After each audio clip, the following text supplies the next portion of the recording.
Well, the series might have been decided in India's favour, but as the action shifts to Hamilton, just a few kilometres away from where much of the iconic Lord of the Rings series was shot, it still proves that the script is far from over as far as what will be the outcome of the five-match series. Can India make it 5-0? Can New Zealand finally stamp some authority on home ground? And of course, the talk of so much leading up to that 2019 World Cup is still up in the air. But you'd have to say that for India's 200 man playing his 200th ODI as captain of the side, that will be one of the focal points here, and we'll talk about that and so much more on Cricbuzz Live. The usual suspects in the studio: Harsha, Bhogle, Zaheer Khan. Good to see you back in form, Gautam, wearing all your colors again. You were starting to look very formal and correct for a while.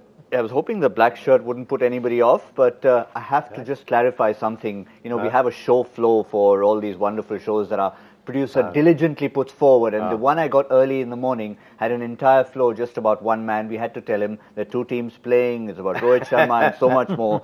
We'll come to who that man is in a moment, but a big moment for Rohit Sharma. It is, isn't it? 200 games, but much like Tendulkar's career. Tendulkar's career changed after he became an opener. He played, 84 games or something like that, Tendulkar, before he opened the batting in New Zealand and just rewrote limited overs batting. And Rohit Sharma opened the batting in 2013. He's averaging 50 every year since. I mean, is there a player you've seen in recent times you look at and say, don't get out? I just want to watch you bat. I just want to watch you bat. And he's got time. You know, there's some people who seem hurried in their shots. He's got so much time. He's great fun to watch. Yeah. And it's almost been a resurrection. We'll look at his numbers, of course, later on the show. But it's almost been a resurrection for Rohit Sharma, because obviously when he started off, you could see the one word everyone used, talent. It's all there, but. And that but, I think, has been erased quickly. Absolutely. And he was very determined to erase that but for sure. And in between, if you see, he was saying, okay, don't call me talented. You know, I work really hard on my game, and that's something which he was very keen on changing. And initial part of his career, he was not settled at one number. You know, and at international cricket, you've seen there are a lot of examples like that. You know, once you have a clear defined role, once you get that confidence in that particular position, suddenly you flourish. And that's something which happened with Rohit as well. You know, you've seen it that the moment he secured his spot at the top, and he started scoring runs, and it's just that initial phase, isn't it, with him? Yeah. If he's seen that phase off, you see that strike rate going higher and higher, and the more he plays, he just doesn't look like getting out, and that's why the reason he's been scoring those big hundreds. Like, you know, he scored hundreds, but all his hundreds are that 150, 170.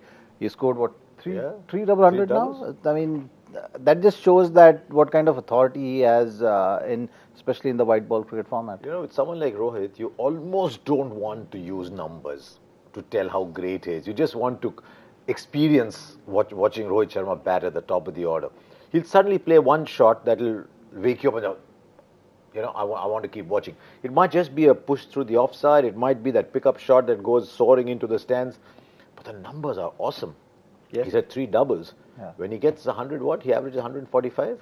Yeah, a lot of people have used the phrase, but it was one of Graham Gooch's favorite phrases to talk about the daddy 100. He did it himself, but for the new daddy Rohit Sharma, I mean, that is something you can describe him with.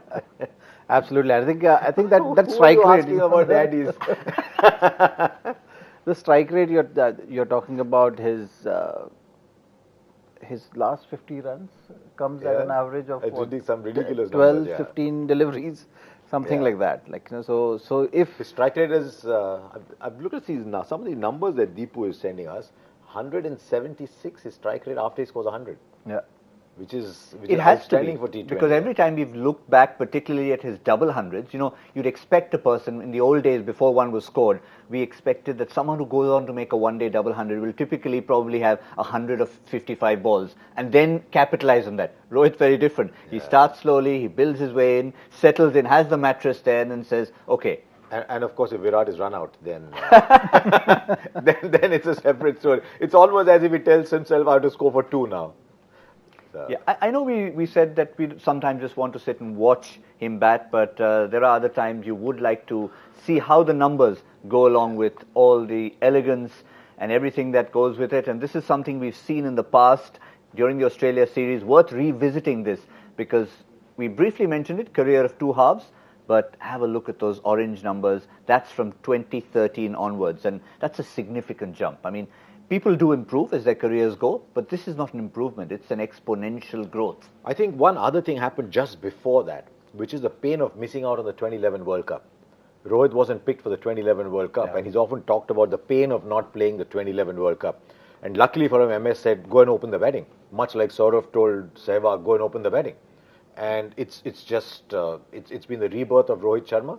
I'd like to see, actually, since Rohit started opening the batting, and the trio started coming together, because Rohit and Shikhar opened the batting together at that 2013 Champions Trophy.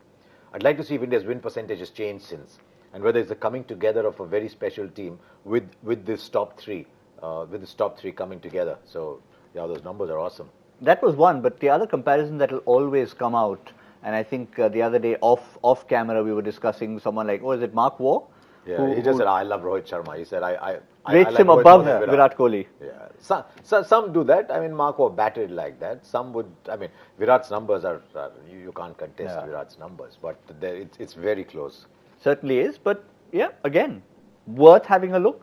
Just look at this since January 2015, and very close is an understatement. It is right up there, and you talk about Virat Kohli's numbers as being in another stratosphere.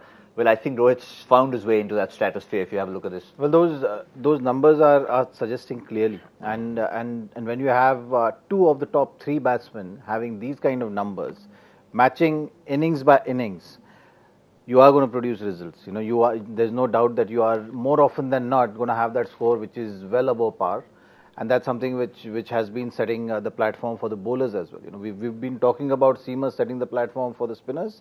But here is another case of how consistently batting also has been going beyond that par score on many occasions.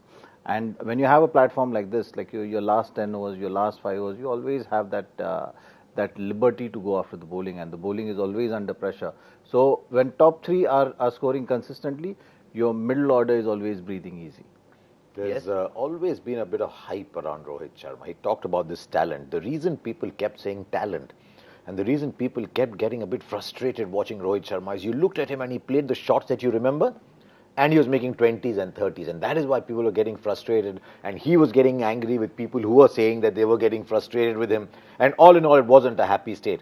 But if you look at it now, I strongly believe what you're doing off the field has a big part to play in what you're doing off the field. He's settled. He's happy in a marriage. He's happy with a child. He's settled. He's happy in life, and you can see that he's starting to score many more runs. And I mean, talent by itself doesn't mean much, is it? He's now combined that with that hunger to score runs. And yeah, you're right. They used to talk in all those years gone by of Greenwich and Viv. And you always said that people didn't talk enough about Gordon Greenwich because they talked so much about Viv Richards. There might be something similar, but I think those numbers are breakout numbers. Now you cannot say Virat Kohli and not say Rohit Sharma. Yeah. You can't do that anymore. Also, you cannot say Virat Kohli and Rohit Sharma and not talk about the rest of the team, because yes, this is a team sport. We like to celebrate individual achievement and landmarks, and it is Rohit's 200th ODI. He is going to be captaining the side today, but what's the side that he's going to captain? And that'll be the answer to the question that I mentioned a few minutes ago. Which one man could this entire show have been about? But it's not just for our wonderful producer Abhideep who will be celebrating this. He is a serious talent, and I think the fact that he's made it into the 11. You said Abhideep because Shubman Gill is KKR, right? And very casually forgot the fact that you barrack for KKR as well. I'm not backing out of that one. Shubman Gill is Punjab and India today. He's not KKR. Shubman Gill is Punjab and KKR. I'll just say one final thing about Rohit Sharma. If you give me some about Rohit, I think being captain of Mumbai Indians also made a big difference to him. And I think it'll be interesting to see his numbers after he became captain of Mumbai Indians as well. Because he often talks about what the responsibility has done to him. So, yeah, I think Shubman Gill comes with the same kind of hawa that you said, little buzz that accompanied Rohit Sharma. So we've come in reverse. We mentioned Rohit Sharma in the man in blue for India blue, then come back to the Mumbai Indians. We started by mentioning Shubman Gill, the KKR man, and reminded all of you that, of course, he is the Punjab, the Puttar, who of course has played some fabulous innings this year in the Ranji Trophy and has now pushed his way in under 19 level. We saw not too long ago in New Zealand, so he'll have an experience of playing in New Zealand. Yes. Hasn't played in Hamilton, but certainly similar conditions there. The other big news, Khalil Ahmed making his way into the squad. So could this be a big day for Khalil Ahmed also, in case that spot is still up for grabs? It could be that fourth seamer spot, but I'm excited with Shubman Gill. And one of the things I wanted to check with Zach as well on what he thinks is Virat Kohli's statement. He said, when I was his age, I wasn't 10% as good. Now, that can either fill someone with confidence and saying, yaar, Virat Kohli bol raha hai, mere mein kuch hoga. Or it can say, you know. Let's just have a look at this while we chat about that. That's the reason Virat said that, the numbers, yeah. Different numbers. We're talking about numbers at different levels. This is the under 19 numbers. I think phenomenal, those 400s that you're talking about. He was the man of the tournament. IPL numbers as well. He was relatively new to that setup. He still managed to make an impression there with that 1/2 century. Of course, He was batting at 7 though. You can't look at the IPL numbers much. He's batting at, India A tours to England and New Zealand. And this is where he has some experience playing in these conditions, 3 half centuries. But I really think the numbers, and I'm glad we keep talking about that, and people are focusing on domestic cricket. And I think this is what will excite a lot of people. His Ranji Trophy numbers, big innings, 268, and that 148 came in a 4th innings run chase. You know, when I was in Australia, people were talking about domestic cricket and how India's domestic cricket, and if you average 40 in one place, it's like averaging 50 somewhere else. And that is the point. In India, if you score 120, nobody looks at you. That 268 made people look at him. But in youth ODI, I think he was wasting his time. He looked like he was better than the other people. But that's the point. I mean, I think Virat Kohli probably had a look at that chart and said, if I was there at that point in time and this guy is so much better, he's just 19. Yeah, but Zach, when Virat first came in 2008, you knew, that's what Rahul also said, you knew he was a good player, but you didn't say, wow, this is the greatest of all time. He's worked his way up to becoming a great. Whereas Shubman looks like he was too good to be playing under 19. And that's what he should be focusing on right now when someone like Virat has made that kind of a statement. Can he almost get pressurized by that statement? You can get pressurized, or you can get relaxed and complacent as well. It's about how you take it as an individual. So that's something which is very important.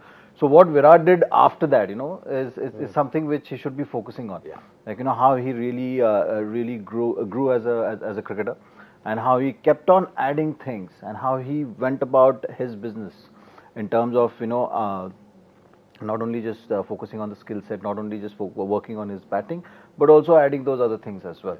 So which is the fitness, how he prepares for the game, all those kind of things I think are going to go a long way, because he's got the talent, there's no doubt about it. Whoever has seen him closely has been raving about him and his ability and the way he makes it look easy.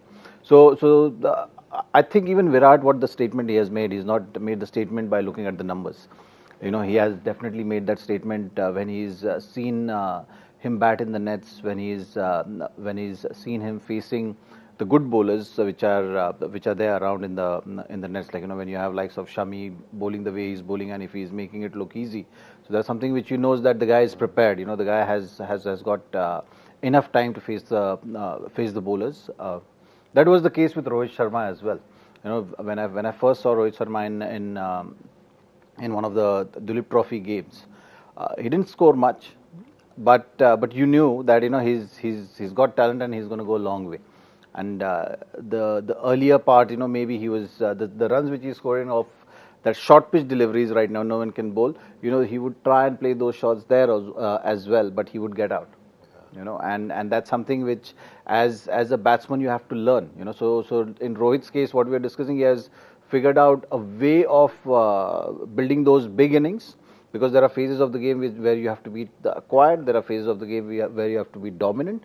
So having talent is one thing, but figuring out what works for you and what kind of situation and different kind of approaches you should have to score those big runs is something which Shubman also will have to figure out once he gets the confidence. He used the one T word, the talent, which we're trying to get away from Rohit Sharma.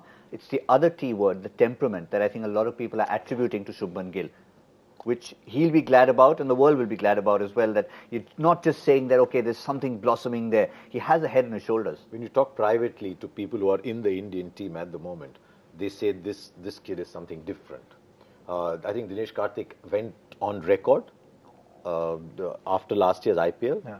And like he said, the short ball, I just saw him play one ball. First time I saw him play for KKR. With him under 19, that's okay, that's separately. And I think it was similar. It was a short ball, but he didn't pull on the on. He played the cut. He just rose on top and hit it for 4. It might have been his first or second ball. And you said, oh, okay. So he was that guy. But let's see, because finally there's always a lot of hype around players. And at international level, you tend to have different challenges. So let's see how he goes. There's huge hype about Yuvraj, similar. And when I remember when UV came in, we were saying, right, let's watch UV. And in his first game, he made that 80, that game in the they came into this, burst into the scene together in Nairobi. I mean, when UV hit the ball, you just knew he was different. Yeah. So let's see which. But again, we briefly said about Khalil. For Shubman Gill as well, this could be the situation, because while, of course, later on the show, we will bring both your 15s in. We've got Simon Dool coming in. Ajay Jadeja will have his 15 in. At some point, I'll sneak mine in. But really, one of the talking points, one of them is going to be Khalil Ahmed. One of them is going to be Shubman Gill. Is that extra batting slot, Ambati Raidu's in there, Dinesh Karthik's in there. So, again, for him, it's an opportunity. There's no doubt about it. And maybe for him, it might work as an X factor. So you have... We are almost there, isn't it? Like we have a couple of months to go now before the final squad will be announced. So that's something which he will be thinking of for sure. And that one spot is still up for grabs. One spot of batsman and one spot of bowler probably. In my view, there are about 20 players probably right now in the race for that final 15. Most of them are going to pick themselves up. They hold that thought. They will we not know be you've arguing. got your 15. It's in our system. I'm not giving my 15 right now. I'm not naming any single player. Okay, let's talk about New Zealand as well. Let's see, because there are changes on both sides. New Zealand desperate to not only get their 15 sorted for the World Cup, but also to try and get something out of this series.